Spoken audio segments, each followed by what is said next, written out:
Would you like to hear a fun fact?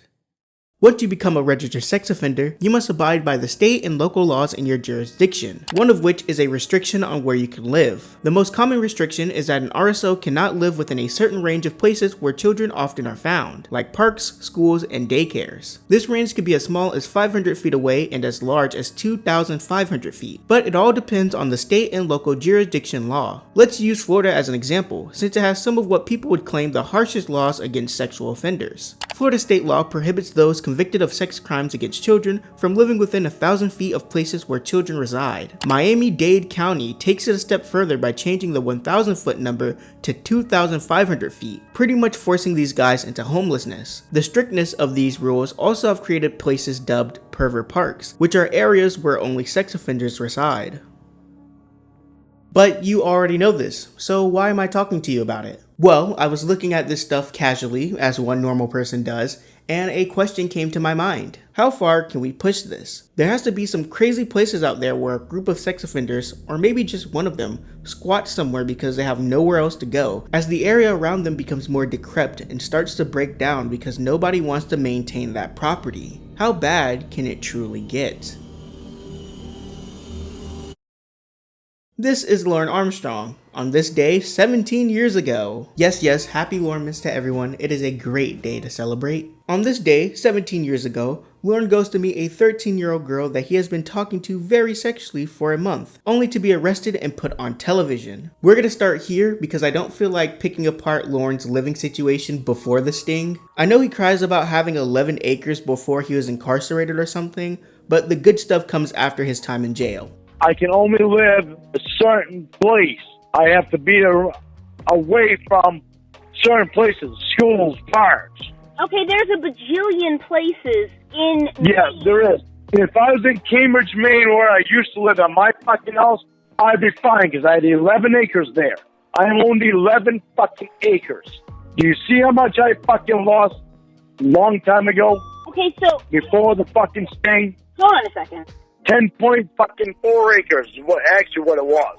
Before we actually start, I have two things I want you to keep in mind. Firstly, I probably, almost definitely missed something. I tried to gather as much information I could, but I don't know much about property owning and construction stuff, so feel free to correct me. Secondly, while watching this video, I want you to keep in mind that Lorne likes to present himself as a self-made man who didn't have any help to get where he is. As we move forward, you'll see how wrong that is. Well, it doesn't sound like a very nice brother, but okay. Well, it's not my job to take care of his ass. Right, but others take care of you? He's an adult.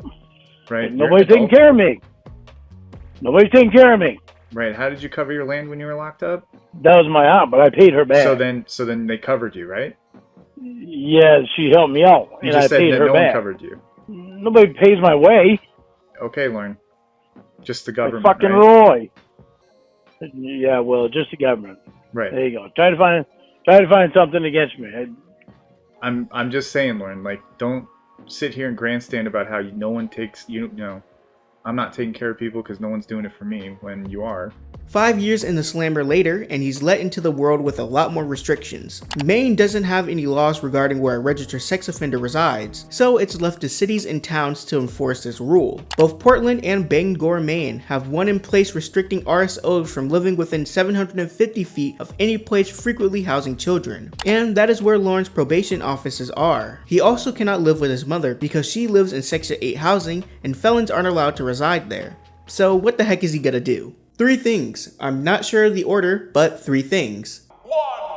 Lorne tries to live with a few of his family members, like his sister Lori, but gets kicked out because he refuses to pay rent. 2. Lorne at some point lived with his Uncle Ronald. Uncle Ron was suffering from dementia, and someone had to be there to watch him constantly. That someone was Lorne. He only lived with him for 3 months though. Then Uncle Ron got sent to a nursery home. And that was actually when I was taking care of Uncle Ron that I made them. That was when I first got out of prison. Uncle Ron had dementia. I was taking care of him, staying out Sharon's old house. And, well, she owned it at the time, but she owned the house right next to it too. And her and Buddy were living in the house next to it, and Uncle Ron was renting the red house off Aunt Sharon, and Aunt Sharon had control, had power of attorney because he had dementia, and his wife had already died. And I took care of Uncle Ron for 3 months, and And it got to the point where it was too hard to take care of him. We had to put him in a nursing home because I'd be sleeping and he'd wind up getting up in the middle of the night and try to get out the door. So I had to stick everything in the way of one door, and we had to change the locks on the other door so that he couldn't get out. It got to the point where I think I would only got like maybe 2 hours of sleep at night, and then somebody would have to come over during the day so that I could get some more sleep before I'd have to be up almost all that night.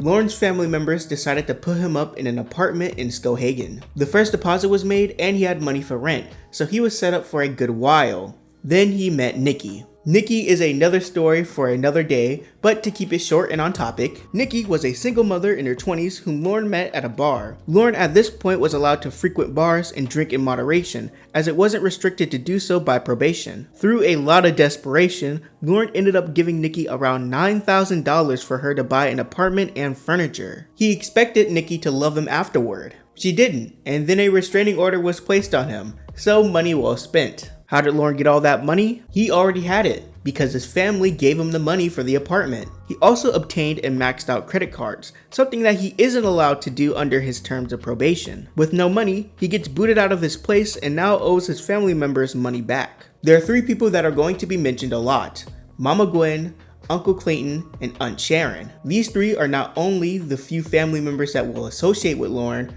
but they're pretty much the only reason Lorne is alive today. Uncle Clayt and Aunt Sharon own multiple properties around the area, more so Uncle Clayt. He even owns Mama Gwen's house, and a lot of their plots are under these rent-to-own contracts. Yeah, that was rough. He had dementia. That was pretty rough. But he made a lot of money out there doing dry cleaning, and my other uncle, he went out there and he made a lot of money out there doing dry cleaning. The second uncle's still alive. And then he still lives out there? No, he actually moved back here, I don't know, probably must be 15, 20 years ago now. He moved back here. But he's got like, I don't know, 12, 14 rental houses. So he makes a lot of, he's got a lot of money. Oh, my baby. Oh, I talked to Uncle Clay. Because Uncle Clay's the one that owns Mom's house. Uncle Clay bought Mom's house off Mom a long time ago. So Lorne avoids the consequences of his stupid actions, is put up at one of Uncle Clayt's trailers, and is under a rent-to-pay agreement. This living arrangement continues for a good while. He meets Emma and starts dating Ramona. He films videos for YouTube where you can see Uncle Clayt's trailer, but trouble always manages to find Lorne. He still has to pay rent to his uncle, and at some point, he starts to raise the price, which is not good because Lorne didn't have a job. Lorne argued that the work he has put into fixing the trailer should alone be enough to cover him, and this stalemate between the two of them lasted up until the end of the Ramona saga. Uncle Clay got me fucked up, alright? Uncle Clay got me fucked up. What did he do? He all upset because I'm fucking, he fucking lied right in front of fucking Mom. Told me that he told me to fucking go to work for him last week on a day when he fucking wanted something done, and he never fucking said that. Roy was the one that called me on fucking Wednesday, told me and fucking if I had any free time, go over and fucking start working on the room. Clay never said anything to me at all about it, and he lied in front of Mom, and I fucking told him, I said, you never fucking said anything to me about that. I just told you fucking Friday I didn't know whether or not I had a fucking job. And that fucking hurt me. Your uncle probably feels like you're using him. You've lived in his trailer. You haven't paid him rent in several months. Yeah, well, he raised the fucking rent because they put a goddamn carpet in the hallway and a linoleum in the living room or in the kitchen. Well, I told him don't do it. I've done all the work on this fucking house with the exception of a few things. Lorne, my apartment... And the fucking whole property. It's all been my fucking work. So I've worked my fucking shit. Lorne, listen to me. My apartment complex, I've renewed my lease now twice. And both times, they raised the rent. And I have paid it. Do you know what would happen if I did not pay my rent? I would get thrown out. You have not paid your rent, and your uncle has not thrown you out. That right there. Yeah, but the fucking thing is I have done over the amount of work in this place than what I owe him. It was his equipment, but it was my time. If it was me on a fucking septic job, running the equipment, I'd be fucking charging him $50 an hour. For the amount of work that I fucking did out here, this fucking thing was up 4 feet high coming towards the trailer, ready to bulldoze it all over. And doing landscaping on the other side trailer in front of this fucking other rental. I've done more than what I owe him. And I bought fucking house wrap for this fucking trailer, which cost $257. And I bought a door that cost fucking over $200. But Lorne, it's your place. And I bought fucking other shit, this piece of shit. Lorne, it is your place. You should be taking care of it. Yeah, well, he should be fucking thinking about what the fuck I've done here. This fucking place was a piece of shit. It was not livable when I moved into it. You ask fucking Tony. It was not fucking livable. And I fucking lived here and got it to where it is now. So he's not going to tell me that I fucked him. If anybody got fucked on the goddamn thing, it was me. On September 30th, 2017, Lorne's Uncle Richard passed away at the age of 84 from cancer. And the only reason I want to donate to a cancer place is because Uncle Richard, he's my uncle that's dying of cancer right now. Oh. And he used to donate to St. Jude's and other cancer research centers. And now he's dying of cancer. But, I mean, he's lived a long life. He's 84. You should go volunteer for St. Jude's. No, I won't volunteer for any place where children are at because I don't want any side glances and shit like that going on. Oh, that's true. Yeah, I got better things to do than deal with side glances. And as well, among an assortment of other items, he leaves Lorne his trailer, the trailer he currently lives in to this date, and the place now titled the Trailer of Failure. When it comes to me not going to jail, yes, I bought this, not Roy. You didn't. Yeah, I did. Unemployment did. For 3 years, it was my money that I earned. There was only 6 months of unemployment. Didn't you get most of that in a will? Just the trailer. A trailer and the shipping container and the dog shed and the lawnmower. That's what I got in Uncle Rich's will. Here's what it looked like back then. Not too bad looking, honestly. Green grass, defined the walls, a roof, breathing the fresh air. It's going to go away very soon. He received this trailer sometime amid the Ramona saga, around the end of July to be more precise, as you can hear him moving or talking about moving very briefly in some of the calls. And Roy. Okay, like, maybe we should do this a different day, because, like... No. We still he'll keep his mother putting cans away from me. Okay. Yeah, we're going through Uncle Richard's canned vegetables and stuff that he has. I told Roy to take what he wants because Uncle Richard ate a lot of stuff I don't like. And all I like is peas and corn and cream of mushroom soup and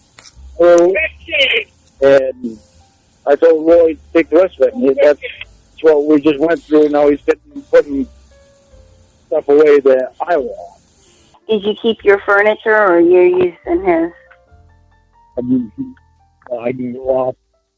I kept some of my stuff. I kept some of Uncle Rich's stuff too. But I can't remember where the hell it would be because everything's such a mess right now all over the place. I had to look for some stuff this morning. I had to look in boxes. I went through about 10 boxes before I finally found it. Oh, are you still unpacking from your move? Well, I haven't even completely unpacked yet because I won't completely unpack until my trailer is completely redone. Because I'm starting from on one end in Matt's bathroom, which I thought the floor underneath the tub was rotten. And it's not. I forgot that I took the braces out.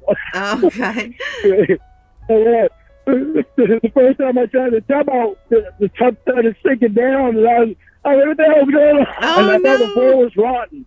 But it's not. I forgot I took the braces out from the top. Oh, shoot. So, but that's a good thing, because I don't have to replace that floor, that part of the floor, so. Oh, my gosh. You almost I had... forgot the stuff to replace parts of the floor that I need to replace. So I get this job right here. I'm going to pay my brother to go over and do it. He needs work during the winter time, so that'll give him extra work to be able to do it, so I can get that done at the same time that I'm working. Maybe you can So go I'm happy right where I am right now.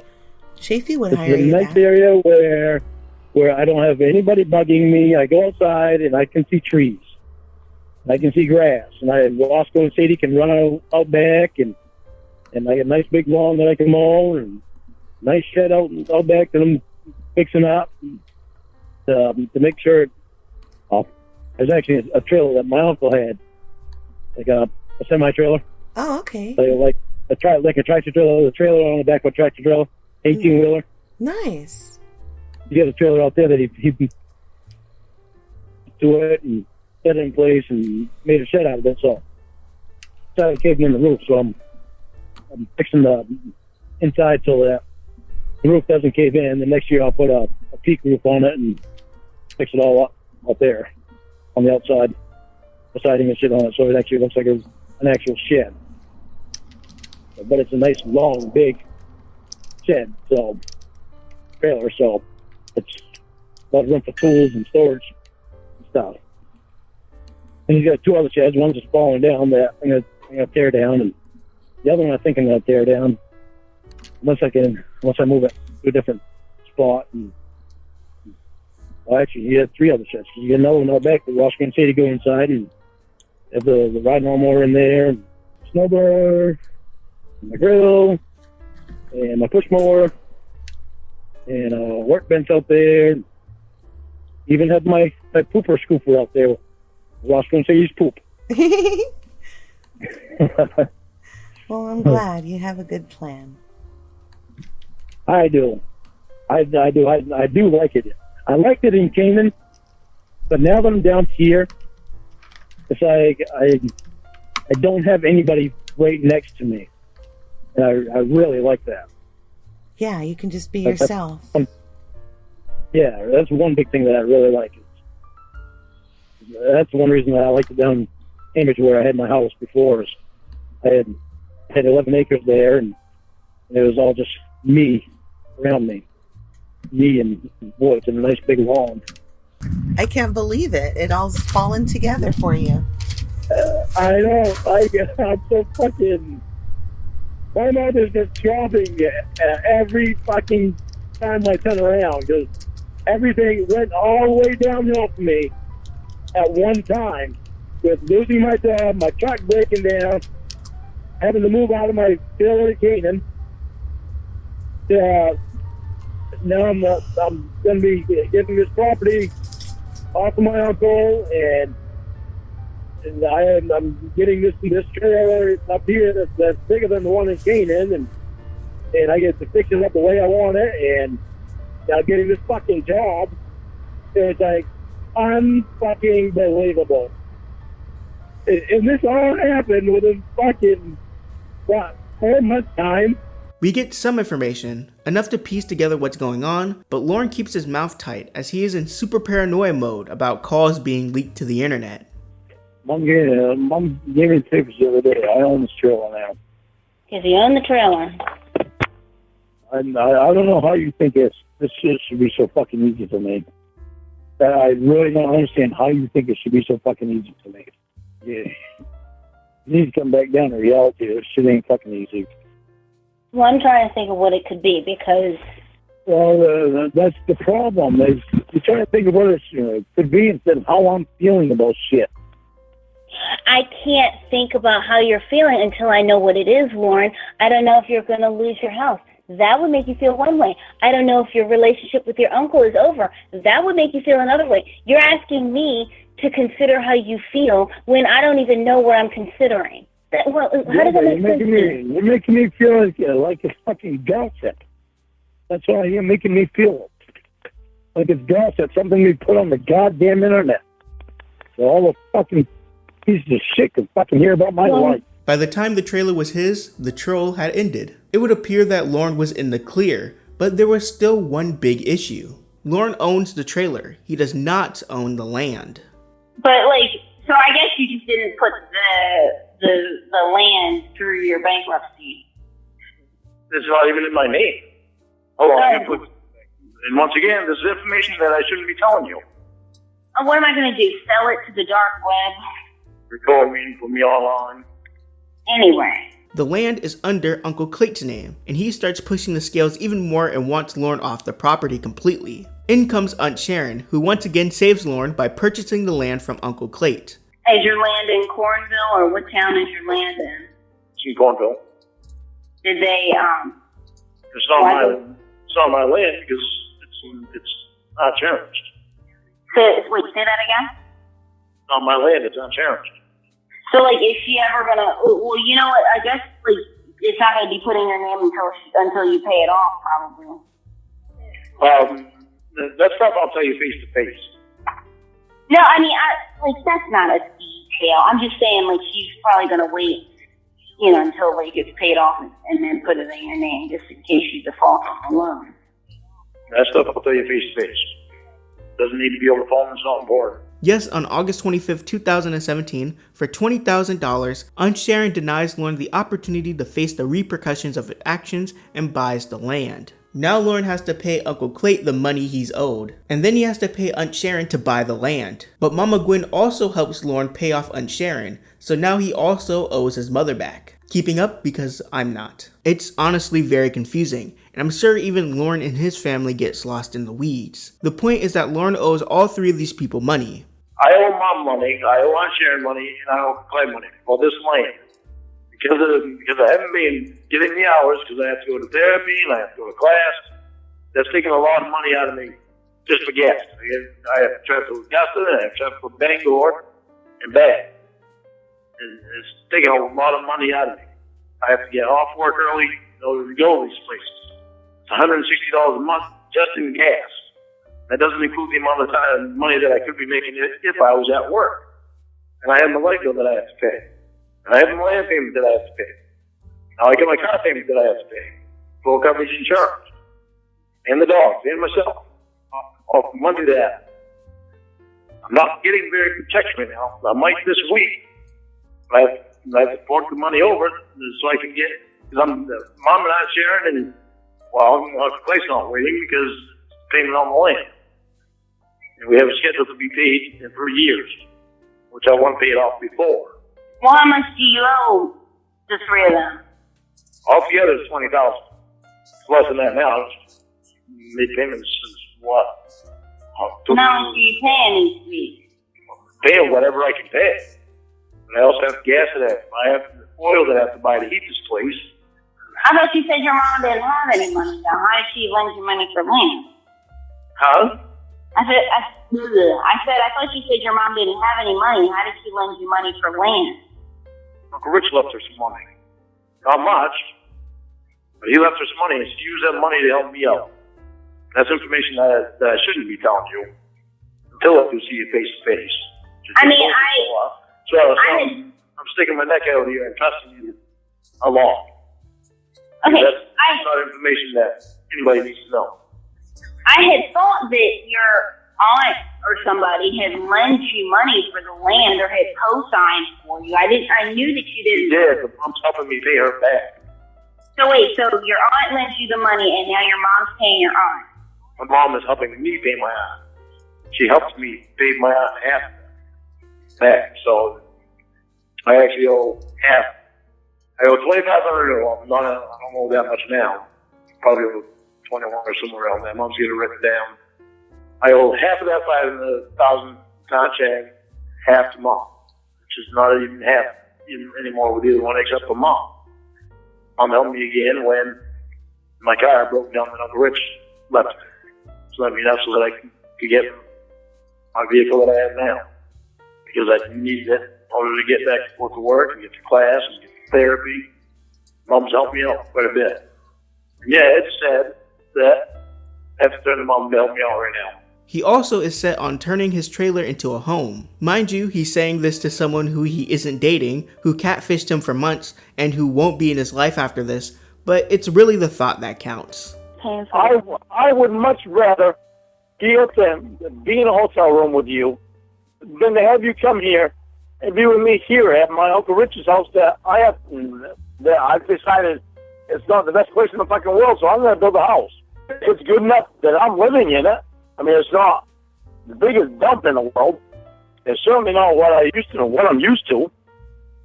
But I've been through hard times. And shit happens. But I'm willing to do what it takes to get me through the hard times to get to my better times. I would much rather be in a hotel room with you than I would have you come here and see me have to... Well, I can't even say that it's shit, because it's not, because of the way I make it. Because it's home to me. I've got Roscoe and I've got Sadie. And I've fixed the shit so that I can deal with it like it is for now. Lorne begins to date Casey, who turns out to be Winnie, and day by day he keeps working on the trailer. My shoddy workmanship? Yeah, I saw your trailer, baby. Come on. You've seen the trailer? Shoddy. Which trailer did you see? I like when you say shoddy. It sounds like you're saying shorty, like a rapper. You mean the trailer I have now, or the one I was in Canaan? Both of them. I saw it. You have like plywood taped to the walls and stuff, and you have stuff covering the holes in the floor so you don't go through, and you're adding on like a whole other room instead of fixing it. I don't know, Lorne. I want to like... Oh my God. Well, I know. I thought we'd have a conversation this morning. If you don't want to, that's okay. I love you anyway. I'm trying to fix the whole trailer. I had a dream about you last night. I'll take a picture for you tonight so you can see it. I'll take a picture for you tonight so you can see what the big, long spot in the bedroom that we've had to cut out. You should take a picture for me. And we still have another 4x8 section to cut out. We still have another 4x8 section to cut out, and another section after that I don't know how big it's going to be yet. In the master bedroom. And I've already cut some out of the master bathroom and replaced that. I really want to get as far as I can on getting inside my ass. Our bedroom and master bedroom bathroom done before you get here. And I really need to concentrate on doing my job right, and I really need to concentrate on not getting drunk anymore, and treating you right, and treating me right, and treating Mom right. Do it, Lorne!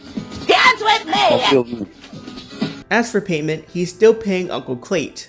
Sorta. Kinda, but not really. Instead, Uncle Clayt gets Lorne to do a lot of side jobs and counts that as payment. Why does he do this when Lorne absolutely sucks at construction stuff? Well, 1, it's cheaper, and 2, he also sometimes has Roy there, so maybe together they can get something done.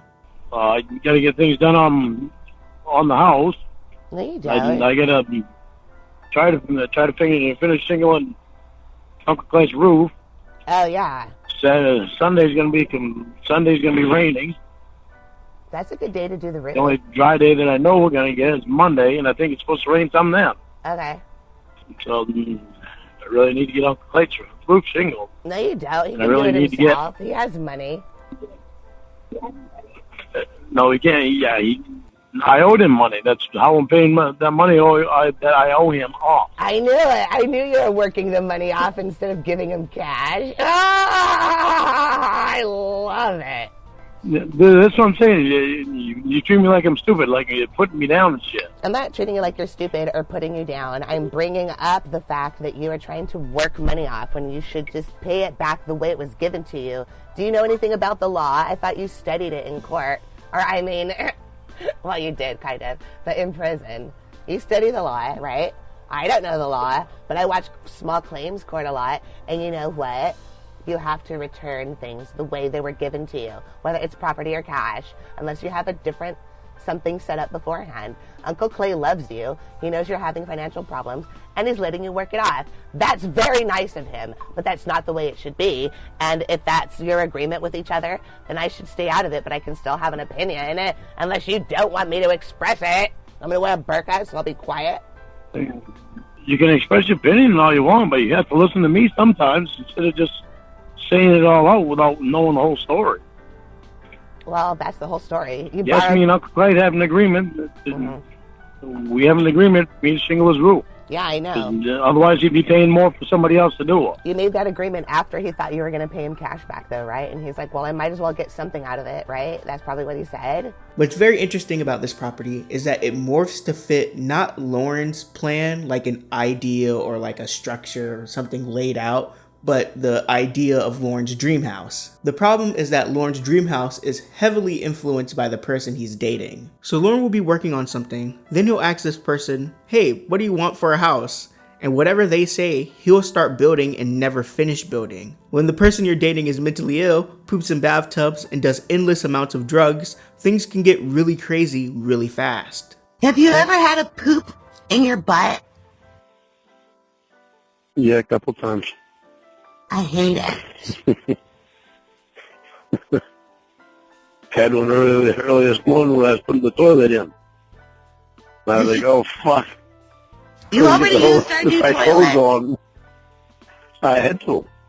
No, That's why I put it in. I don't like that. What, you don't like the new toilet? I don't want to sit on a toilet you sat on before. Oh, well, good luck on that one, baby. If we're gonna be married and living together. This new toilet that I put in today actually came from my Sharon's house. So Sharon changed it over. She wanted a different toilet. Huh? Sharon doesn't know how to change her toilet. No, she had Roy change the toilet for her. I can't hear you now, stupid. I said she had Roy change the new toilet for her. She wanted a new toilet, and she wanted to get rid of that one. So, and I'm like, well, that one, the one that Aunt Sharon had, is just like brand new.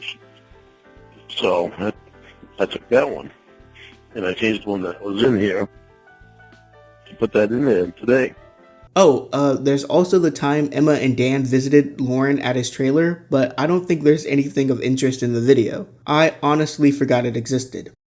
Moving on, this is pretty much the status quo until Lorne gets arrested again for violating probation. A few months after Lorne was released, Aunt Sharon sold the land to Lorne for $1 on September 11, 2020. Don't worry, he still has to pay Aunt Sharon back, and he does pay Aunt Sharon in full. He does this by getting onto unemployment and using that money to pay for it. You're going to pay Aunt Sharon another $200. She's paying half and I'm paying half for the fee for the deed. For the records of the deed, so it can all be transferred over. Why aren't you paying all of it? Because she's supposed to pay for half and I'm supposed to pay for half. Just a question, not a slam. Because that's what Aunt Sharon told me, was that she needed to pay half and I needed to pay half. I guess because it's transferring from her name to my name. Like I said, do the same thing when it transferred from Uncle Clay's name to Aunt Sharon's name. She has to have Uncle Clay sign something too, I guess. I don't know what it was, but she said she called Uncle Clay and got that all taken care of. And she said it'd be a week or two before I actually got the deed. This is the paperwork. This is yet another example of Lorne's family, and really the universe, letting Lorne slip by and not face the repercussions of his actions. But this time, I'm gonna let it slide, because the content we got from it was priceless. Lorne, at this point in time, is unemployed and he's not getting a job anytime soon. He doesn't have a ton of people to talk to for hours like Emma or Winnie or Debbie. All he has is his new shiny robot girlfriend and the men she totes around. So Lorne has literally nothing else to do but work on his trailer, which leads to some great moments. I've skimmed through and found most of the things Lorne has done to his trailer while talking to Jamie, but before we just jump in, let's establish a few things. Lorne is working on his home for him and his future partner to live in, that right now being Jamie Amy, who is yet another fake girlfriend. The walk-in closet that was once Winnie's is now Jamie's. I taught myself because I decided to build before I even met Winnie. I realized that before I met Winnie that I decided to build it. But when I decided, after I decided to build it, I'd actually started building it when I met Winnie, because I had already put the concrete in the ground for the post to sit on, and I started the frame to her. And then that's when I met Winnie, was during there. And I told her about it. She wanted it to be her closet. I said, that's fine, because, walk-in closet, women have a lot of clothes. So why not build it for the woman?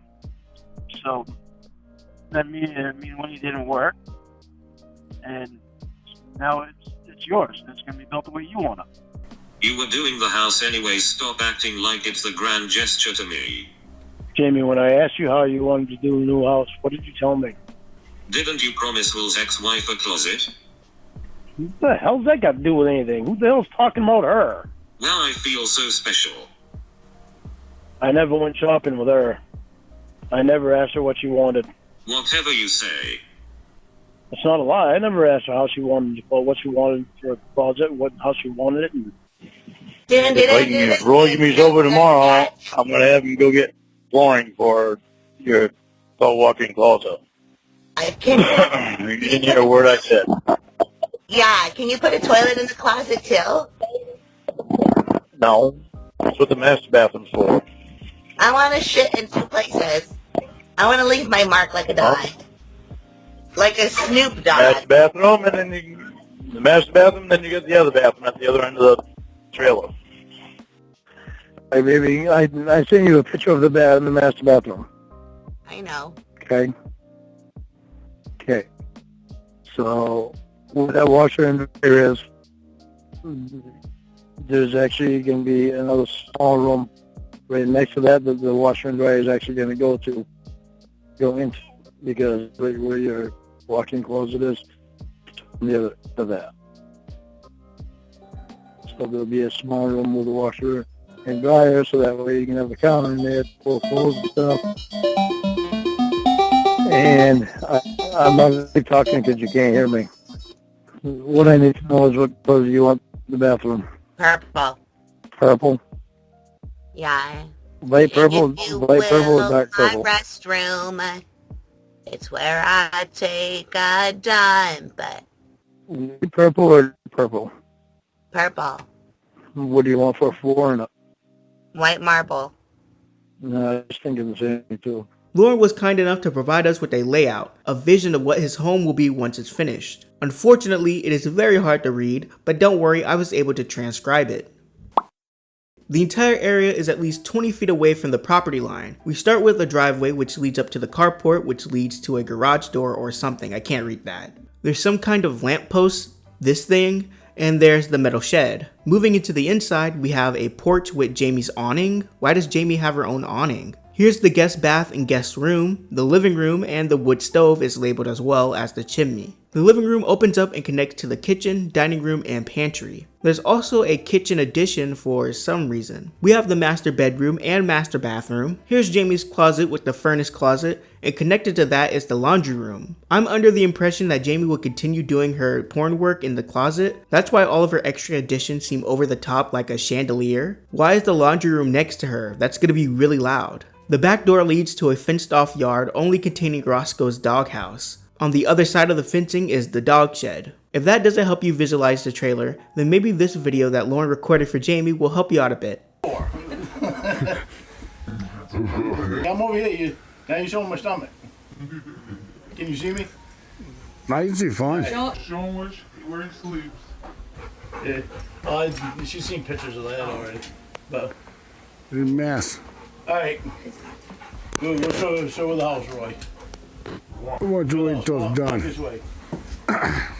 So she's already seen the mess. So you've seen a mess? I guess so. Alright. This is one reason I can't get the bed fixed. Sadie is always on it. Alright. This is the master bedroom. Okay, show her in the master bathroom. This is the master bathroom. She's seen pictures of this already too, so. That's it. Yeah.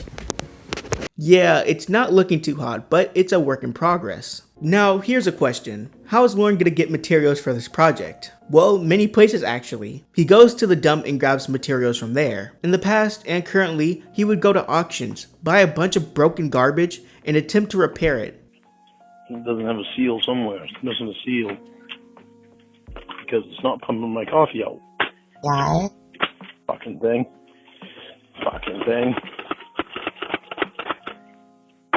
I don't want fucking coffee out of that anyway. Well, that sucks. Bunch of crap. That's funny. I can fix it though.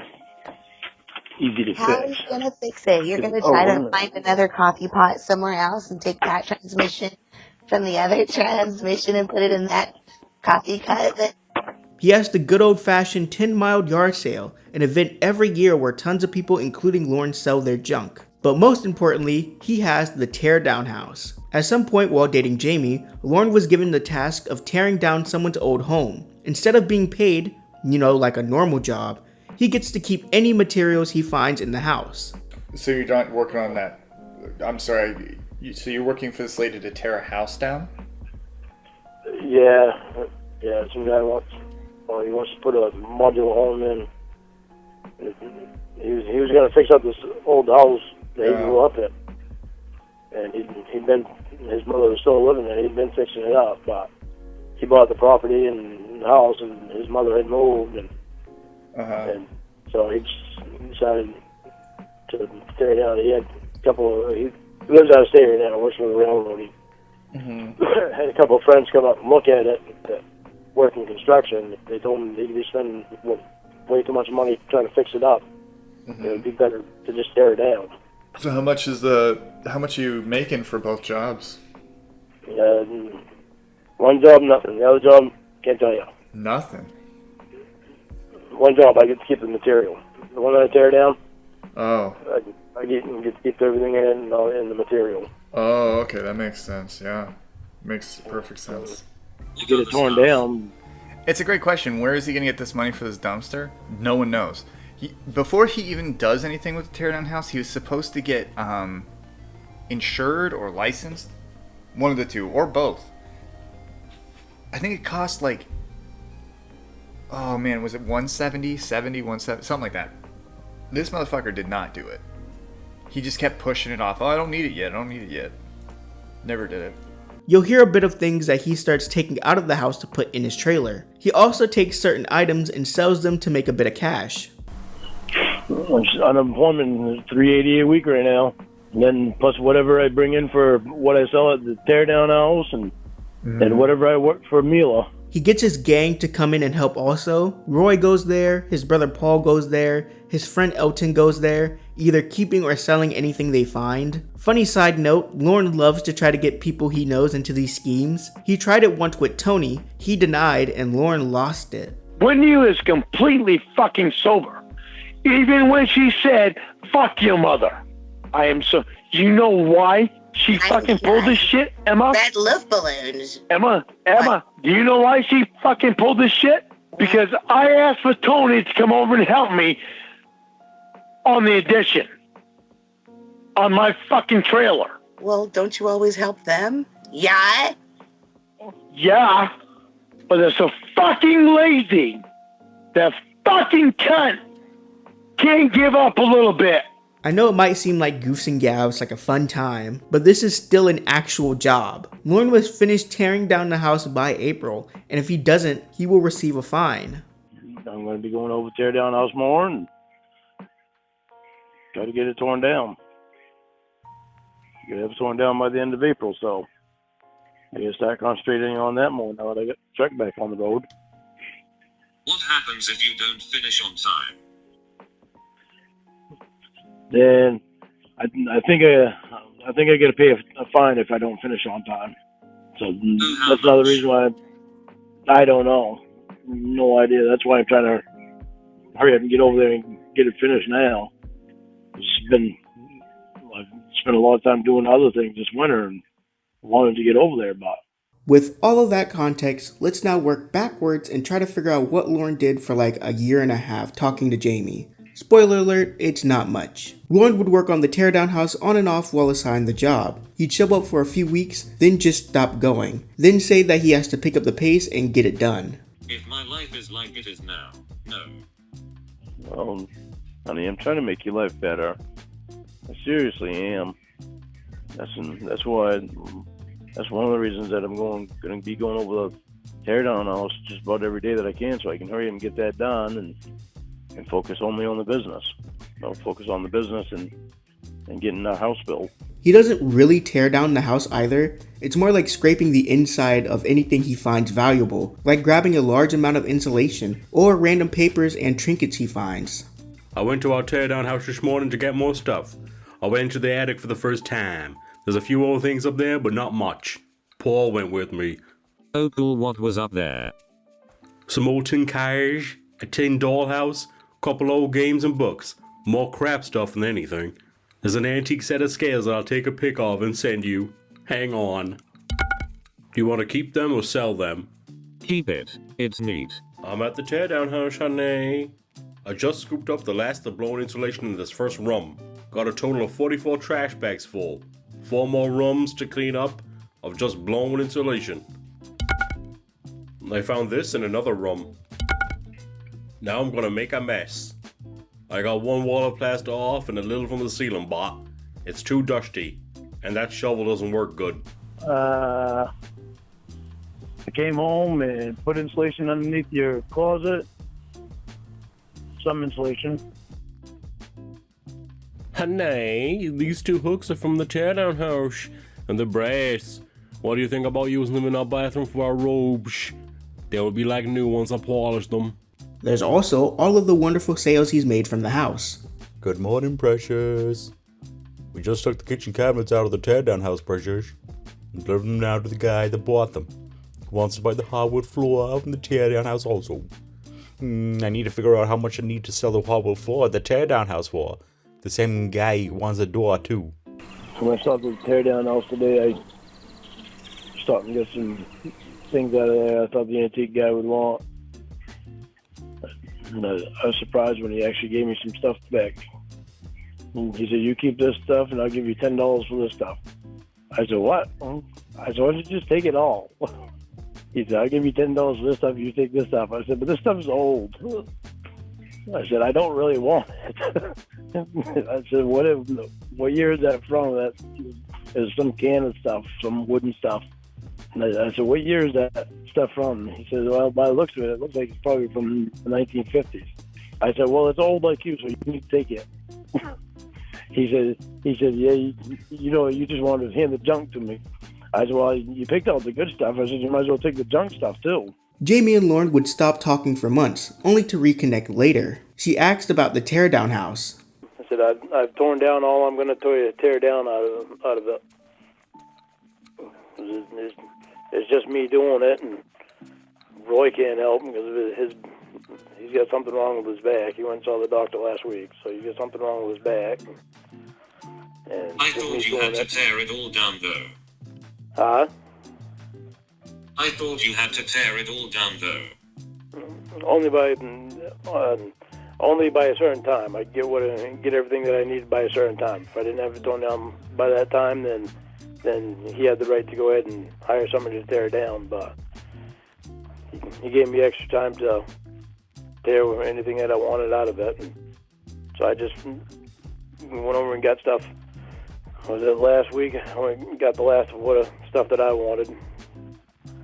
And Did he get mad at you? No. No, he told me I could tear some more stuff out of it if I wanted to. I said, no. I said, "You want to get going on your house?" And so I'll be all done and out of there, so that way I'm not in the way when you get a crew there. And she's going to have an excavator come in and tear it down. Wait, didn't you say that you could have been fined? So this was actually a for fun thing. Just a little side quest. I didn't have to finish the job. Now for the closet. Some work was done around the house, but the closet was always the top priority because he wanted Jamie to come over so badly. Did you get a permit for my closet? Did I get a permit? Yes. Yeah, I got a permit. I got a permit like 2 years ago. Gave them the $20, but they haven't. They still haven't given me the paper for it yet. They were supposed to give it to me that same day. I gave them $20. I said, "What about the permit?" And she said, "Just go ahead and do it." She said, "We get you on record and we get your drawing." So she said, "You'll be all right. Just go ahead and do it." That sounds fishy. No, it's a small town, honey. They don't make a big deal out of it. If it was a city, it'd be different, but it's a small town, so we can hook up the tub and the shower and the wash machine. And there's where your makeup desk is going to be. It's going to be up against the wall, but behind that wall, attached to the master bathroom, there's going to be another little room that's for laundry. And we'll put the washer and dryer in there, so that way it gives more room in the master bathroom for sheets and towels and whatever stuff you want to put in there. I have very little bit to do in your closet and in the laundry room, and I can sheetrock your closet and the laundry room. And I can finish sheetrock in the bedroom. Well, I still got to put another sheet and a half of flooring down in the bedroom, but He would work on it anytime he wanted to. That translates to very, very slowly, as you'll hear Lorne bring up sheetrock for the 1 millionth time. So there's really not much. I've already got all the sheetrock that I need. It's just a matter of I need to get this other stuff done and out of the way so that I can get to the sheetrock part, which the closet is just pretty much ready to sheetrock. Just a few more wires to run. Well, or a few more outlets to put in. I'm almost ready to start putting up more sheetrock in your closet. I'm going over things to make sure you and I don't get zapped if you decide to want to hang someone on the walls. Zapped? I'm going to send you a pic. Tell me if you would like a hand-built dresser in this spot. It'll be built against the wall. Yeah, by electrical wires. There's only one spot I need to protect on that. I'll send a pic of that too. This is from the floor up. Sheetrock will be going over that plywood. The plywood is there for strength where the trailer and your closet come together, so you won't see the plywood. Would you like a hand-built dresser in that area? Yes. Okay, send in 2 more pics. Can you see that yellow wire on the wall? That's what I need to protect. This is the piece of steel I'm protecting it with. Well, you're so handy. I know what I'm doing, my love, and I want you to have a nice house to live in. It just takes longer without Roy to help me because I've only 2 hands. Work on the inside of the house and get some more stuff done in here. Actually, I think when I go over to Mom's, I think I'm gonna go grab a couple pieces of sheetrock and finish the wall in the closet. And put the wiring in there and do some more mudding, finish the mudding and taping. See if I can get things moving on this place so I can get her done as fast as possible. I think the only thing he managed to do while talking to Jamie, which was like for a year and a half, was somewhat complete the closet. Which is funny because he promised her a bunch of stuff like a vaulted ceiling. Okay, you see that little closet on the very first picture that I sent to you? That's the furnace closet right there. That's the closet that the furnace is in. You see how flat that roof? That's how flat I was going to make the roof. But Roy mentioned something to me today about bringing it up to the peak of the roof of the trailer and then bringing it down like that. So that way it wouldn't be so flat. And then I also thought, if I do that, then I can make a vaulted ceiling in your closet. Would you want that? A vaulted ceiling? Yeah, in your closet. You know what a vaulted ceiling is, right? No, explain. A chandelier. Do you like that fan that I sent you a pic of? Do you think it will go good with the chandelier lights and whatever color you paint your closet? Sure. A marble desk. Tomorrow I'm going to start working on the closet again. I think I can get a marble desktop for her too. There's a guy I know has a bunch of marble. He gave me one piece to go on that red stand. but it's too big, so, and it's already shaped like it's a cutting board. So I'm just going to use that for a cutting board and get a different piece to put in it so it'll match the other one. Bifolding doors. Where the window is right now, that's where I'm going to put the hole in the wall. I actually thought about putting bifolding doors there, so that way he gets in there and everything. We don't have to put a duct vent in there or anything like that, so that he can go through the bifolding doors. And don't forget about the horse barn. But there's a lot of money in that house with all the wood. So there's money definitely haven't. There's in the wood, just the wood, because there's so many boards there. They're all really good boards, so there'd be plenty of boards to build your horse barn. Or the king-size bed. What do you think about putting an addition on our bedroom that will match the same addition to the kitchen? Sure. Okay, then we might be able to fit your king bed in. We're definitely going to have your king-size bed in our new house. Alright. What I find funny is that normally while listening to these calls, I wouldn't remember any of this. It's just sheetrock talk, and Lorne is planning to build something that he won't finish. But putting it all together gives it a much bigger scope of how crazy it is. And the other is, I'm getting another credit card for $600 this week. Do you want me to put it on your ring or toward the house? Whichever way you say is good for me. I'm putting strapping and sheetrock on your closet ceiling right now. So I'm thinking about your chandeliers, but also about your ring. So either one you choose is good, honey. Ring, I guess. Okay. Like, at some point, the closet was supposed to be a temporary nursery because this girl, who is a robot, who is actually fake, had a pregnancy scare. We could turn your closet into a nursery, at least while we're living in this place here, until we get the house built. And at some point, the closet just stopped being Jamie's because they broke up. He still worked on it though, mudding and taping and sheetrock. I thought I said I wanted to be just friends. Buddy, wouldn't that be your closet? Jamie, I'm not going to keep playing this fucking game. You want to be just friends, we'll be just friends, but I'm not going to talk every day. Because I'll fucking get over you and I'll move on. So make up your fucking mind, because this is not a game I'm going to be playing. How's the closet looking? Closet's done all except for the fan and the floor. So I've got the fan for it. The floor?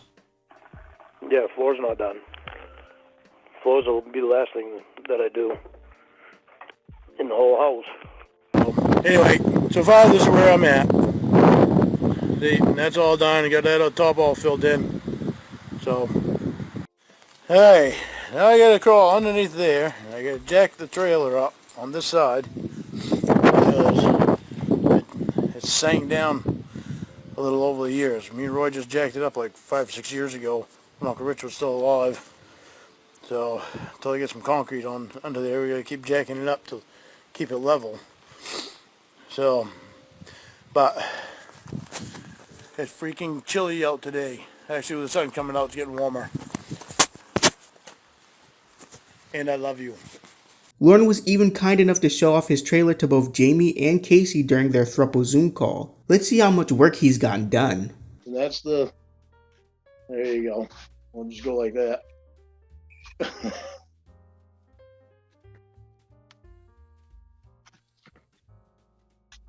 Okay. Okay. Now I gotta turn these lights on. Alright, this right here is the bathroom.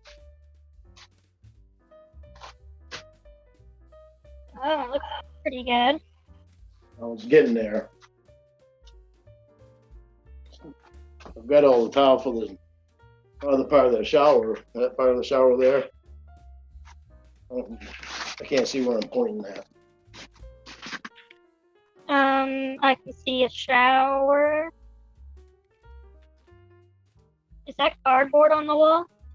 No, it's pink stuff. It's like a kind of like a felt paper type of stuff. It's so that the moisture can't get on the sheetrock. You use that shower? Yep. Oh. Yeah. That's a tub. It's a nice tub. I gotta clean it though. It's huge. I like it. I like big tubs. This is a mess because I did a bunch of laundry today and I haven't folded any of it. This is the laundry room. You have so many clothes, but you wear like 3 outfits. Those jeans are not. They're not the best jeans in the world. They've got all kinds of holes in them.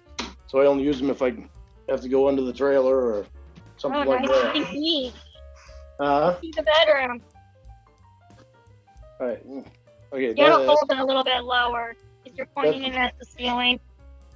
Okay, that's where the walk-in closet is. Yeah. I'll go from there and go around.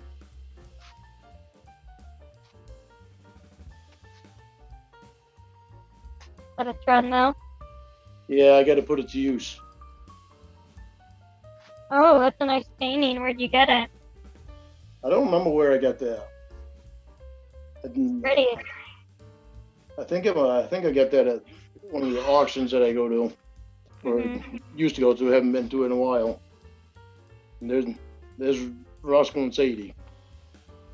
Oh, okay.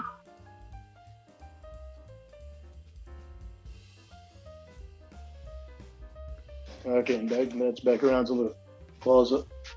All right. Roscoe looks like a burrito. A burrito. Turn the lights on here.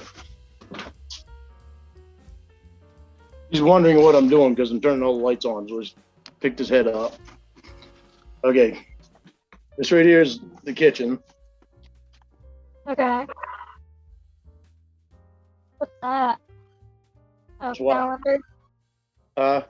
Yeah, I gotta get a new calendar. That's from December. I just haven't gotten a new one yet. But I didn't want to just leave an empty space there. Yeah. That in there is the living room. So I'll go in there in a minute. But let's see your refrigerator. Give us a tour of the fridge. I'll give you the tour of the fridge tomorrow. I have to clean the inside out.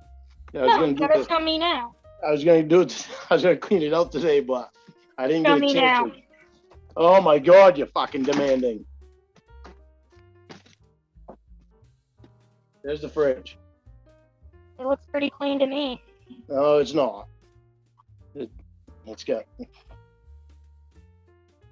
sticky stuff in there from honey and barbecue sauce and strawberries and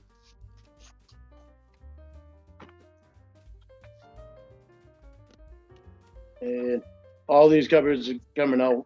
Well, if you look up here, okay, this is the ceiling. Let me see if I can show this to you a different way. The light won't shine on it. Okay, can you see how the ceiling is? Over here is sheetrock, and this plastic stuff here. Then this tile over here. This is the old shit over here. This plastic stuff is there just because I cut back further than what I really needed to, because I wanted to put the sheetrock up there, and so I take that plastic shit down. All this is coming off a year. All this tile and everything.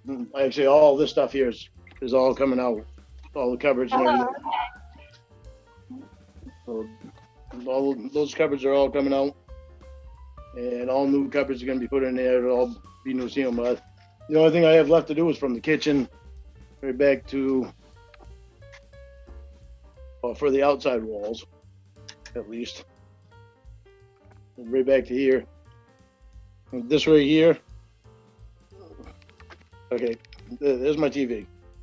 And right here on this wall, that's gonna be a half. That's gonna be a half wall. Let me stand back here a little bit so you can see it better. Okay, you see where the TV is? Yeah. This is like going. Which way is it going on? Okay, there's a TV right next to the TV right there. Right. If I can get my hand, I'm trying to watch my hand both ways here. Okay, right there. All right, between the TV and the filing cabinet. That's gonna be a half wall. You know, this right here. It's gonna be a post. And okay. And this right here isn't even gonna be here. None of this is gonna be here. It's all gonna be. What is this? And then it'll step out here. And this is out here will be the entranceway. So you're knocking down both of these walls? Yep. Hold on, I gotta set my computer down.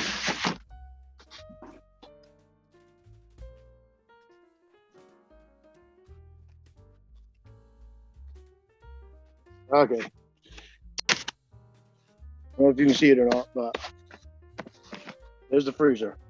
There a dead woman in there? Oh. I'll still get in there. Oh, well, it looks nice. This is the hallway. All this still needs to be done here. Oh, yeah. This is the guest bathroom. Oh, okay. I didn't know you had a guest bathroom. Yeah. Small.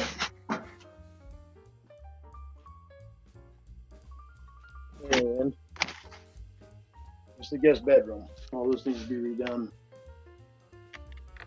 Oh, okay. Okay, you've had the tour. Nice. Well, it looks good. It's a lot bigger than I thought it was. Good the deck too.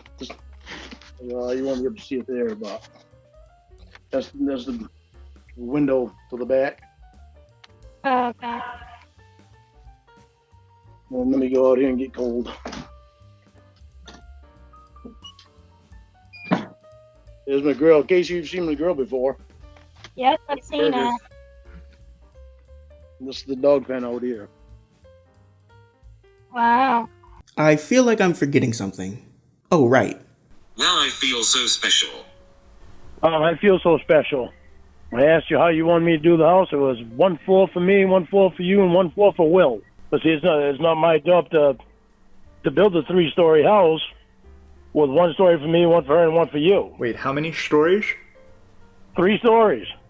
She wants me to build a 3-story. Want me to build a 3-story house. 1 story for me, 1 for her, and 1 for you. But Yeah, when but she's half the asking time me if to you say it's your idea. when she is asking me to build the house with a special floor for you, I'm like, since fucking when am I gonna do something like that? I won't even do that for my brother. No, Lorne. I'm making. I'm just commenting on your comment about this room and how you don't have to da da da da da. I'm just making a statement. No, I don't. I would really like to find out how it is people think that I need to make a special room for you. I didn't say you had to. Well, Jamie's wanting me to build a whole fucking floor. Okay, maybe she was joking around. How many times did she say that, Lorne? No, she's not joking around. When did you say that, Jamie? She said she said it one time to you months ago. No, she said it more than that. Right, how long ago was it, Lorne? It might have been months ago. Right. It's not just that. It's like everything. She's asking, everything. Should we mention stuff you did a month ago?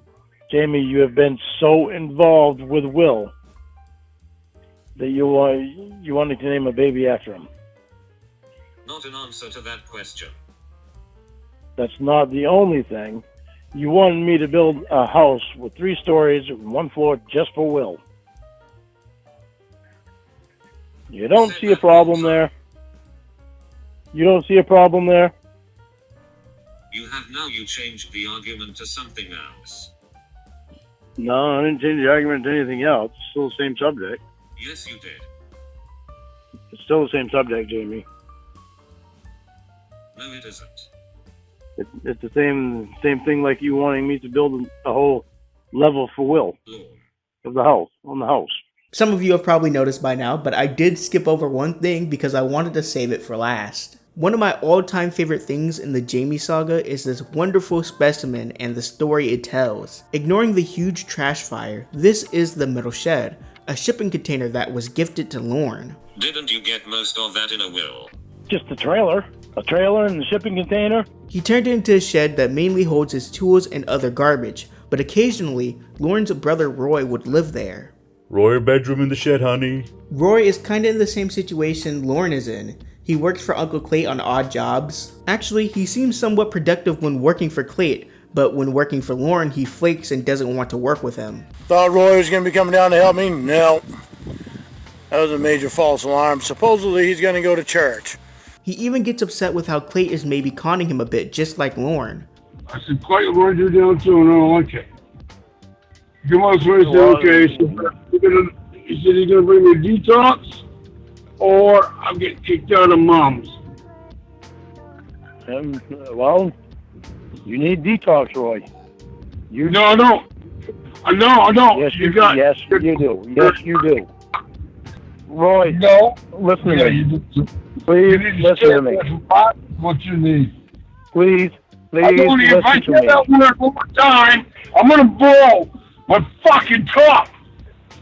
Clay just pulled back in. Please listen to me. No, bullshit. You know that I love you, that Mom loves you, that Uncle Clay loves you. Uncle Clay is telling you need detox.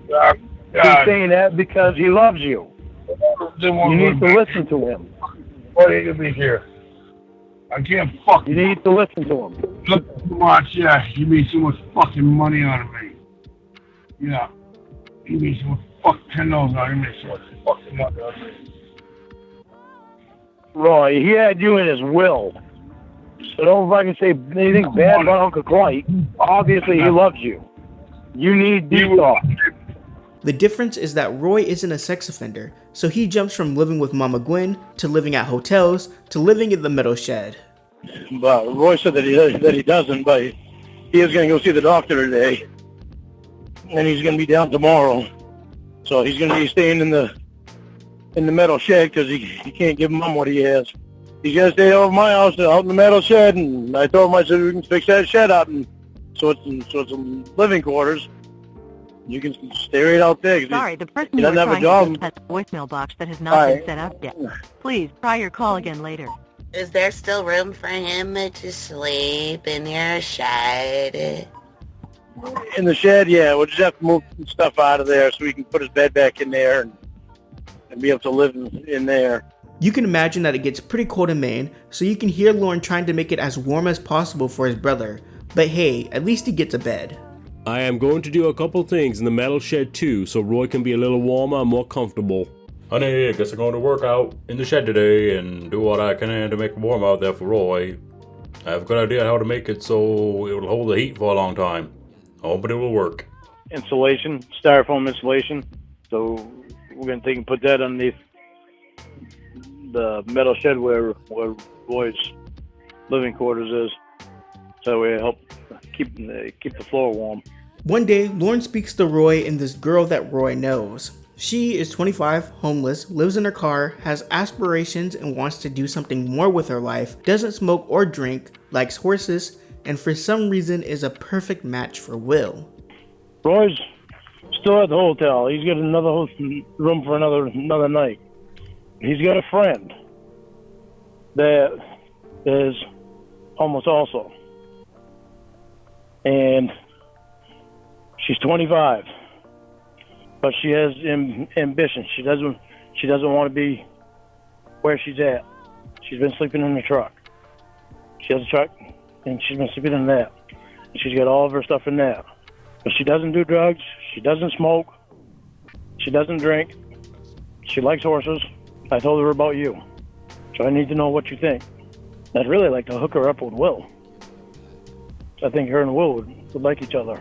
Lorne, out of the kindness of his heart, offers them both a place to stay on his land, in the metal shed. Of course, there are some caveats. Firstly, they both have to pay $200 in rent each, at least at first. Jamie talked Lorne down to $125 apiece. They pay me $200 a month each? I think $125 apiece is fair. Okay, so I'll tell them $125 apiece. The reason he wants them to pay that much is because there's stuff that he has to move out of there first. But more importantly, it's to cover the electricity bill, since they'll be using it a lot. Cause you know, they're living in a freaking metal shed. I'm gonna tell you right now, The rent is steep though. For what you are giving them, it's a lot to pay. Okay, it's too much to pay? Alright, so what do you think? Tell me what you're thinking, we'll go by that. There's gotta be enough to cover what they use for the light bill. At least. I mean, we're going to be missing half our shed, but... You are trying to get them to pay your whole light bill. No, I'm not. I'm trying to get them to pay their light bill, plus with lack of room in my shed, you know, I got to find stuff in a place to put stuff now. Probably going to have to stuff it in the dog shed. This is even crazier when you realize that they're paying way more than his electricity bill even is.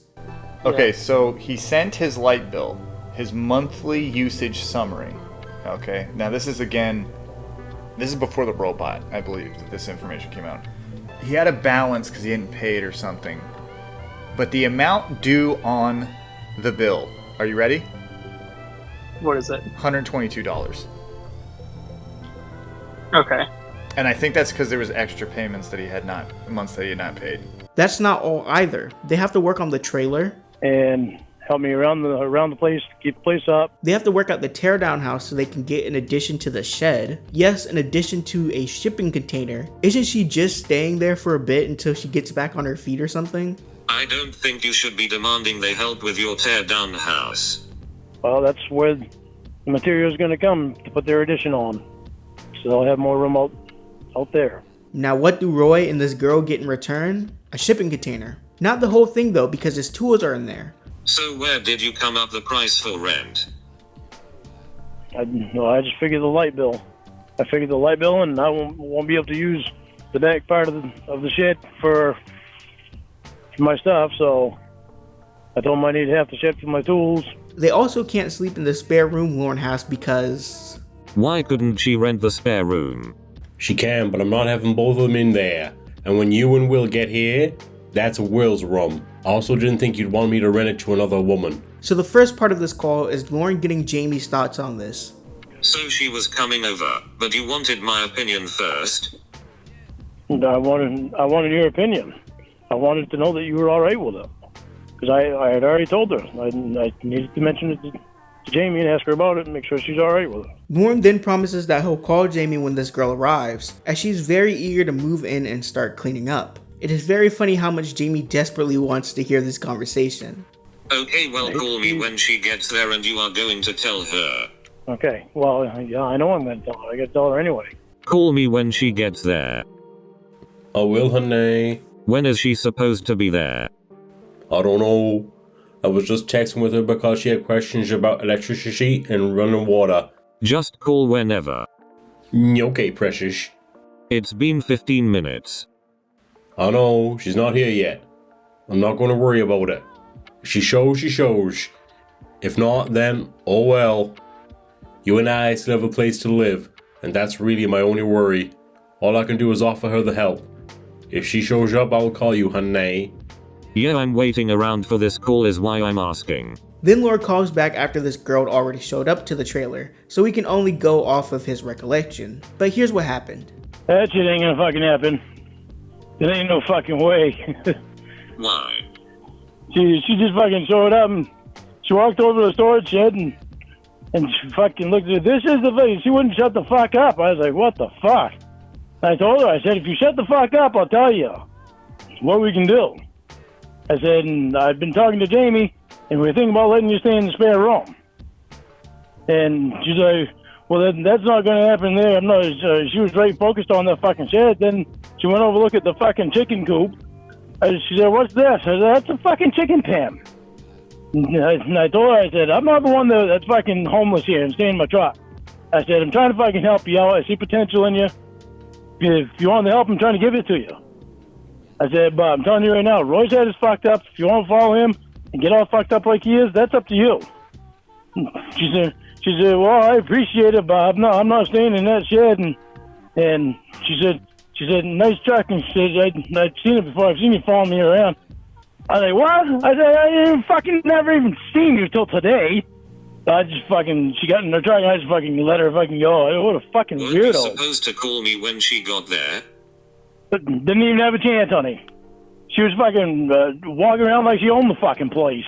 Ain't no way. She comes over, complains about what was being offered, indirectly implies that the chickens have a better housing situation than she would have living in the shed, then accuses Lorne of stalking her. So awesome. I can't even blame her. Imagine that you're homeless and living in your car. Life hasn't treated you well, and maybe you've made some bad decisions here or there, but you still believe that you can do something about it. Then someone comes along and offers you a place to stay. You agree to it and you show up to see what he's offering, and it's just a cardboard box in an alleyway. Like what? I'm way better off in the truck. The rest of the call, which I highly recommend you listen to, is Lorne ripping into this girl who she talked up pretty good before. That's fucked straight up. Roy said that she doesn't do drugs, but that right there was somebody that acts like they do drugs. And what she was wearing was a fucking skimpy ass skirt. No. And you thought her and Will would be good together? Well, from what I saw earlier, she acted more normal earlier. The way she just acted, it ain't no fucking way. I wouldn't fucking hook her up with Will. This time it was like I had Will. Huh? You think so low of women? No, I don't, honey. No, I don't mind when a woman dresses like that and has a good attitude. But when she comes here thinking that acting like I owe her something, I didn't owe her fucking shit. I just met her this morning. I was offering her a fucking place to stay so she could get back on her feet. Then you can insult her clothes and tattoos? Well, there's just the way she was acting.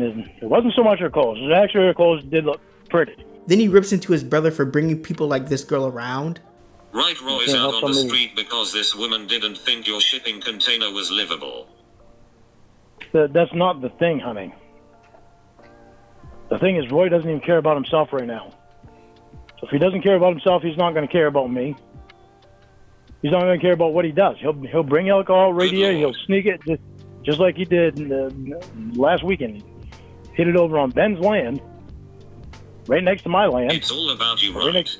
He wants to do that shit to himself, that's fine. I'm not going to let him do it to me. Roy's out on the street, but I'll help him if a girl comes along. No! I was trying to help Roy before. That's why I told him the lady in Madison that I'd be over tomorrow instead of today. I had to fix my sink, and I figured I'd go over and talk to Roy and see if he'll straighten his ass out. Get over here and start getting his life back. Why do you not understand, honey? Roy is not helping himself. He doesn't want to help himself. Right, but he was going to move in today. Yeah. If he would have gotten pulled his head out of his ass. Right, but now that this woman comes along, not anymore. Yeah, because he's not pulling his head out of his ass. Right, but he was going to move in today. It showed me that he's not pulling his head out of his ass. To sum up everything, the one thing I find very interesting about this structure is the incongruent nature of its existence. Nobody wants to sting around. You'll hear in a bit that Lorne is pretty much done with this thing. Uncle Clayt just wants to land. Winnie didn't care about the trailer. Jamie didn't care about the trailer. You don't even text me anymore, Jamie! I send you fucking pictures of what I'm trying to make our house look like and how I'm trying to get it together. You used to fucking say shit! That you like it and shit like that. You don't even fucking respond anymore. Look how you treat me. Why would I want to? Look how you fucking treat me! Don't say how I treat you till you look in the fucking mirror! Jamie has made it very clear that she wouldn't come live with Lorne because he smokes like a chimney, and that could damage her lungs. You're smoking in the trailer. How is that okay? It can be cleaned. It doesn't go away overnight. Well, it does if I clean it. No. Yeah, it does. All it takes is cleaning. And you're not going to be here overnight. Stop talking out of your ass for 10 seconds and do some research. Your trailer smells of cigarettes. Well, it wouldn't. If I weren't smoking in here, it would not. If I weren't smoking in here, Jamie, it wouldn't smell of cigarettes. That doesn't go away in a day. Well, it does too. No, it doesn't. Yeah, it does. No, it doesn't. Cleaning is all it takes. But you're like, and again, Lorne, I'm just trying to give you some perspective. You're demanding her to go see you, and and no offense, but you smoke like a chimney, man. And that's not good for her lungs, and they're damaged. And you know what I mean? Like even if we came to visit, I wouldn't smoke around her. No, I know, but Lauren, like, okay, so just say Jamie and I drove up there, like, in a couple weeks, like, a week from now, and went up to see you, right? Your trailer's gonna smell of smoke. It's all gonna still be in there. It's not like it just magically disappears. Yeah, it can magically disappear. No, it can't, Lauren. That's the thing. It can't. Yeah, it can. It can be aired out real fast and Lauren, finds all over the place and fucking. Lauren, your walls are stained probably from how much you smoke in there. No, they're all fucking panel walls. Okay, I'm saying it's like it's in the wood. You smoke so much, Lauren. Like you're just making, you're just making things to like try and justify how you're right in this situation. And I'm telling you, like, it's a little selfish, dude. It's a little selfish. He just throws the trailer back at Jamie's face, so it makes sense that she doesn't like it. I wonder if Donkey Kong would build you a walk-in closet and a house the way you want it and just share his life with you like I do. Fucking sad. So fucking sad. Stop and think really hard. Am I really that bad of a guy? Am I really that bad of a guy? Yes. I am. Yeah. Okay, so me wanting to do your closet up like you want, it makes me a bad guy. Me saving out the stuff that you want me to save out makes me a bad guy. It looks absolutely awful. It is a huge drain of money, and yet he still continues to work on it, which leads us to... So at some point, Lorne got his trailer appraised. Essentially, the trailer is worth very little, and the land would be worth something if the trailer wasn't there. Lorne then decides that he's going to make the trailer into a house. Well, that was always his plan, but now he's definitely going to do it. He was putting all this work into it, and Jamie was saying, like, you should probably get an appraisal to make sure it's worth putting money into. He goes, no, what I'll do is, I know how much it is now, because apparently you go off the price from 2 decades before. And then when I do the work and get the evaluation, I'll compare it and I'll know how much work I put into it. He said that his land was worth, oh God, how much was it? Do you remember? It was like 20, 30 grand, something like that.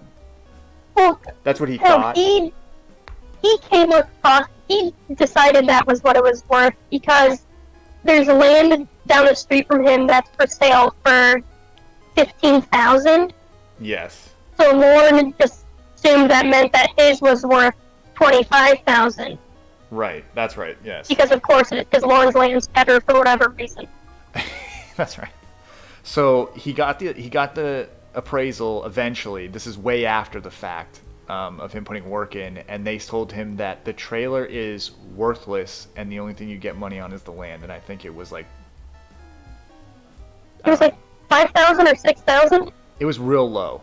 It was much lower than he was anticipating, and he got all pissed off and said like, "Oh, you're wasting my fucking time." And he's like, "I told you, told you, you stupid idiot." Yeah, because they told him that, and he said something to the person doing the appraisal, like, "Well, what about all the additions?" And they're like, "You can add as many additions as you want, but it's not on a foundation.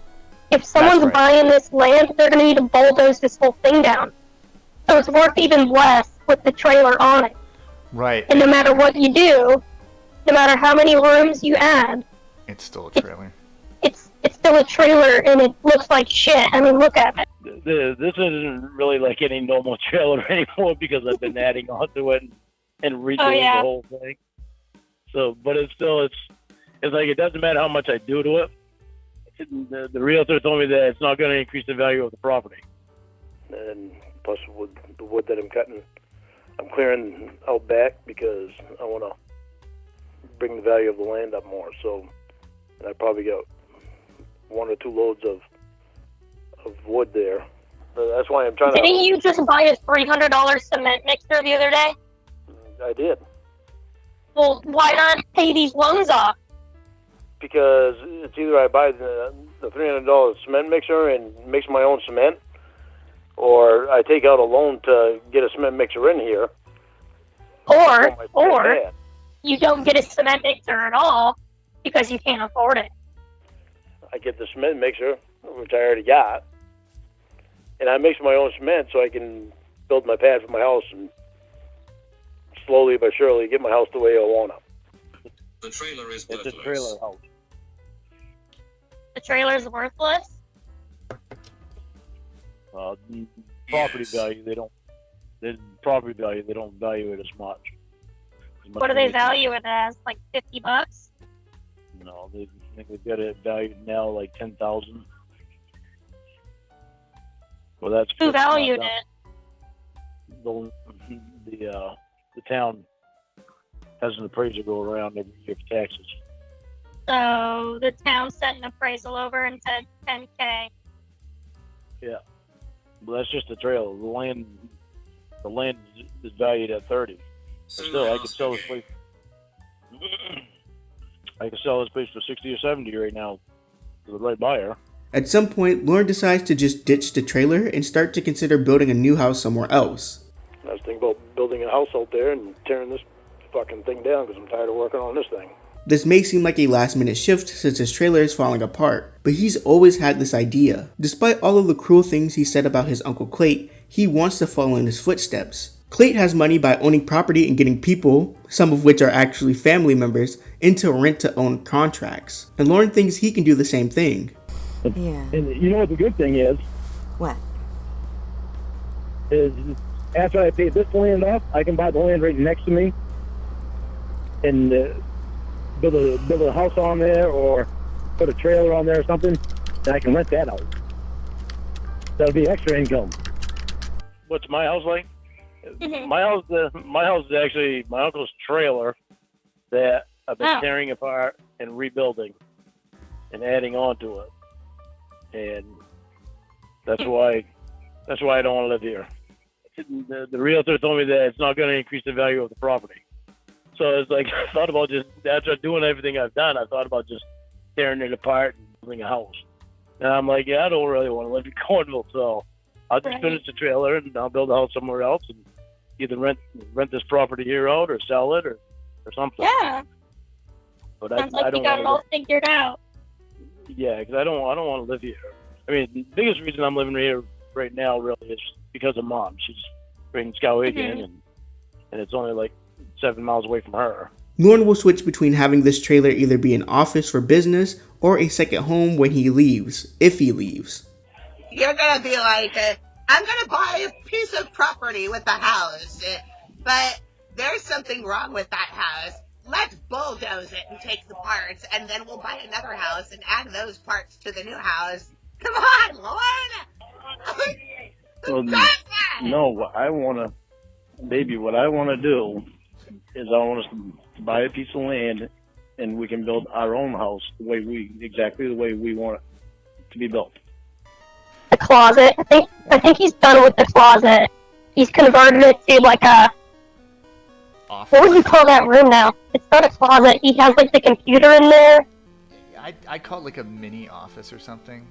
Yeah, it's like an office now. He was sort of done with it when he was done with Jamie, but I mean, like, it's not painted. There's no carpet or hardwood floor. It's just chipboard, whatever the hell he calls it. I'm going to do your counter, your makeup desk. I'm not going to spend much money on it because we're going to be building a whole house.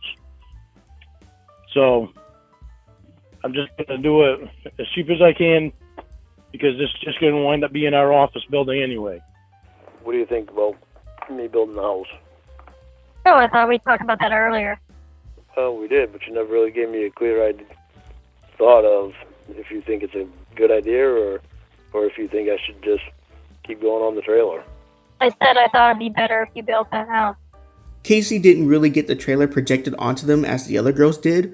Lorne absolutely did try, though. I said I thought it'd be better if you built that house. I said that in the text. Oh, did you? I must have missed it or I didn't remember saying it. You want to help me design it? Thought I'd send you a little video of what it's doing right. Shit, my shed door's open. Of the rain that it's doing right now, and of the mess out in back. Those are all. It's all lumber and stuff that I'm trying to use and on the house. And right there's the chicken house. There's 4 chickens in there. Right there's the metal shed. There's a burn pile. There's another burn pile over there. I got a portable shed over that way. So there's a little video of the house, or of the backyard. And that right there is the dog shed. I call it the dog shed. That's Roscoe's dog house. And this is the backyard where I let the dogs go. That right there is what we're doing. We actually put that on yesterday. And we did. I tell you, we did. And we started putting more boards up there, but I want to get that right there done. So we're doing that right now. Okay. Right there's the front. That right there is coming off. It's going to be coming off probably not till next year though. But the deck goes way over there, and it comes over here. And this wall right here, from right here to that window, that wall will be gone. But I might wait till next year to take that off. But there's going to be steps on the end of there, and steps on the end of here, and a railing going along the side. And then the wall is going to come from this corner over to that window. So it's going to be, the wall's going to be at a slant. And the entrance door will be right here. And then right there, from about right here, all the way down will be a half wall and entrance walkway, and then for that wall right there will be gone, and there'll be a half wall there. This video shows off 3 parts of the trailer: the closet, which he has now converted into an office since it's not Jamie's anymore. There's actually a fan that's got to go right there that I've got, just haven't put up yet. An addition to something? Maybe a few videos, so it'll be short. But this is how it looks right now. What I just did, what I was able to do. I put this insulation all up and the wall on there. And that right there is the trailer. That is going to wind up being a half wall. So that wall won't even be there. And that's the floor right now. And the ceiling. Okay, right here is the entrance door to where I showed you from the outside. And then it comes around here like this. There's 2 windows. 1, 2. Then the wall to the trailer. This right here is the wall to the trailer in the living room, but that's going to wind up being a half wall, so that won't even be there like that. This right here is the entrance into the trailer right now. And that's all the insulation I got to take out of there, because I got to put sheetrock on it and get that old insulation out of there. And right here is the ceiling that I put the insulation on. I still got to put lights and stuff up in there. Right here is the floor. It's not. And then the shed Roy sleeps in. I have a stove in the shed. My beauty queen. I want to be warm out here, not cold.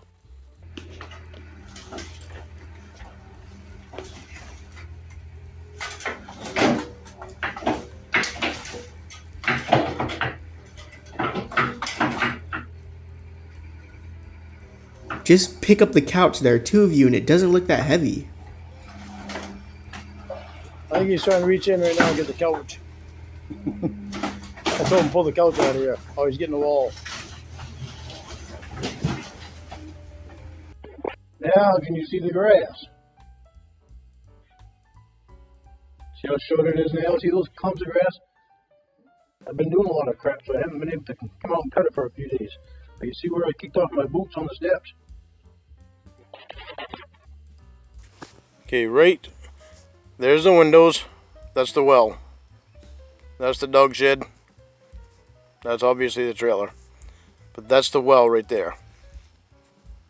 Okay, I'm going to give you a little aerial view. I'm standing on top of my old pickup. But you can see there's the chicken house. There's the metal shed. There's the portable shed. Truck and trailer, driveway's out there. There's the trailer.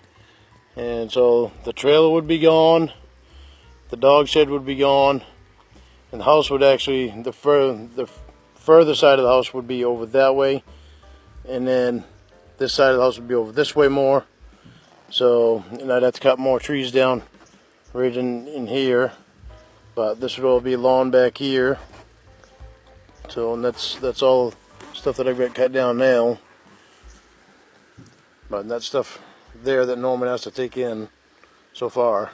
You'd think that this would be the end of the story, but I still have a ton of photos to show you. We've gotten a good view of the inside, so let's see how the outside fares. Here is the trailer published on the Google Street Map view in May of 2023. It was captured a month prior. The only other street view that was captured was published in August of 2011, a point in time when Lorne wasn't living in it. It's incredible the difference. May 2023 was also that year's 10-mile yard sale. Lorne didn't participate, but instead draped a white tarp around the perimeter. It is strange that he knows people actively want to see the trailer, but hasn't figured out that it's because it looks like a dump. In June of 2023, Lorne's property is listed for sale on a handful of sites. Once again, I'd like to remind you that I don't know anything about owning property, so I'll just regurgitate what I've gathered. According to this community post, someone had reached out to the realtor and got this info. The home is being sold for cash only. The trailer is 50 years old. Part of the trailer has no roof or floor. The owner says that no one's lived in it for 3 years, which is a lie, as I've probably disproven in this video. There's a question as to who owns the land, which is weird because I'm sure Lorne owns it. There are lines on the property, so maybe that has something to do with it. The price was listed at $69,900. The interior has 2 rooms, and there were no interior pics because of safety. Corey, the realtor, laughed, saying he doesn't know anyone with $70,000 cash that would buy it in the condition it's in. These photos were taken in October 2023. The place looks like it's going to fall apart at any moment. Uncut lawn, piles of useful junk, projects that were started but won't be finished anytime soon. Around December of 2023, the trailer was completely blurred out on Google Maps, which is something you can do apparently. I thought it was only like license plates and people. A bit later, the street view option for his trailer is completely removed, which is also something I've never seen before. If you try to look at Lorne's trailer, you just skip over it like it doesn't exist. This move motivated others to go visit the trailer of failure more often, which leads us to this drive-by footage of the trailer shot in March of 2024. A month later, we get more high-quality images. A few things I'd like to point out. The land as a whole looks slightly better as time passes. Sure, it's because before the grass looked uncut, and now it's just all dead, and he moved the trash around, but credit where credit is due. If you noticed all of the pallets he's gathered, that's for his lovely pallet business he started up. R&S Pallets, where he does something with them. Stores them or maybe rents them out to people. I'm very curious as to what Lorne plans to do with the pile of rocks because they've been there for so long. He must be planning to do something with them since he could just throw them in the woods behind him or something. There's not much to say that hasn't been said. I'm surprised that it's still standing. I'm surprised with how little has been done to the trailer since Lorne has been working on it for years. If I were forced to sleep in the trailer, I'd probably sleep in the office since it looks the most complete. I don't know what the guest bedroom looks like, so I wouldn't gamble on it. And the problem with the closet, and really the whole house, is that it looks like it smells awful. If it's just a cigarette smell, then I can handle that, but I feel like it's far worse. So realistically, I'd probably just bunker down in the shed. As for the future of Lorne in his trailer, it's really hard to say. Aunt Sharon has moved away. Aunt Sharon's moving down to South Carolina. She bought a piece of land down there, and they've already started construction on her house. She's gonna move down there after they get the house built. I guess this year sometime. So that kind of sucks. She tried to talk Mom into moving down there with her, but Mom doesn't want to. But she'll probably go down during the wintertime though.